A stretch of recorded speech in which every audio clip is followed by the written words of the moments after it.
You know that feeling when a song just clicks? When it feels perfectly structured and satisfying? Well, that's not an accident. It's not magic either. It's actually architecture. Today, we're going to pull back the curtain and look at the hidden blueprint, the secret structure that composers use to build all the music you love. Just think about that for a second. Can you even picture it? It'd just be one giant, endless wall of words. Total chaos, right? Well, that is exactly what music would sound like without structure. That structure, it's the punctuation. It's what gives music its meaning. So that really leads us to the big question, doesn't it? How does music do that? How does it go from being just a random collection of sounds to something that can make you feel so much? The secret? Well, you've probably guessed it by now. It's all about that blueprint. And the answer lies in a concept called musical form. This is the framework, the skeleton that composers use to organize their ideas and honestly, to take us on a journey. Okay, so what is musical form? The easiest way to think about it is like a blueprint for a house. Seriously. The blueprint tells a builder where to put the living room, where the kitchen goes, how they all connect to create a space that makes sense. Musical form does the exact same thing for a song, using two really important tools, repetition and variety. Repetition is what makes a song catchy and familiar. It's the part you can sing along to. And variety? Well, that's what keeps it from getting boring. Okay, so to really get a handle on the whole blueprint, we gotta start small. We need to look at the most basic building blocks of music. And in the language of music, we call these phrases. A musical phrase is basically just a short, complete musical thought. And the coolest part is, you already know what this sounds like, even if you don't know the term. You can just feel it. A phrase has a definite beginning, a middle, and an end. It feels complete, just like a sentence when someone is talking.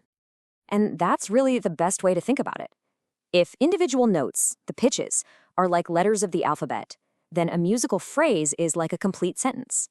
It's the first moment those letters come together to actually say something meaningful. Music really is a language, and this is its grammar. All right, let's actually hear this. We're going to listen to a bit of Bach. Music is organized into these little chunks of time called measures. So first, listen to just the first two measures. This is our first phrase. It kind of sounds like it's asking a question, right? Now listen to the next two measures. This is the second phrase, and it feels like the answer. Hear that? Together, they make one complete musical sentence, a question and an answer. Pretty cool. Okay, so we've got our musical sentences down. Now let's zoom out and look at how these sentences get grouped together to form, well, paragraphs. We're going to dive into some of the most common musical blueprints out there, and trust me, you've heard these a million times, even if you didn't have a name for them. We're going to break down three of the big ones. First up, you've got strophic form. That's all about repetition. Then there's binary form, which is all about contrast, a little bit of this, a little bit of that. And then you have free form, which is basically the rebel of the group, kind of throws the rulebook out the window. All right, let's dive into stropic form first. The easy way to remember this one is A, A, A. It's super straightforward. You have one main musical section, we'll just call it section A, and that same music just repeats over and over again. Usually it's the lyrics that change with each repetition, like in the verses of a song. And this form is everywhere. It's the backbone of tons of folk music, hymns. Think of a song like Amazing Grace.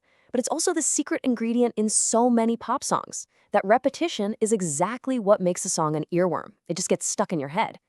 So you might be thinking, doesn't that get boring? Well, that's where the performer comes in. They'll add little changes, maybe sing a little louder, or an instrument will do a little flourish. Just enough variety to keep that repeating melody feeling fresh. Okay, moving on to our next blueprint. Binary form. You can think of this one as A, B. So if strophic form was all about repetition, binary form is the complete opposite. It's all about contrast, about two different ideas playing off each other. So here's the deal. You have part A, which introduces a musical idea. It sets a certain mood or tone. And then, bam, part B comes along with a totally new, contrasting idea. It feels different, it sounds different. And it's that push and pull between these two sections, that back and forth, that gives the music its energy. And last but not least, we've got free form. This is music for the rebels. This is music without a map. There's no pre-planned blueprint. The composer is basically making it up as they go, guided by pure instinct and improvisation.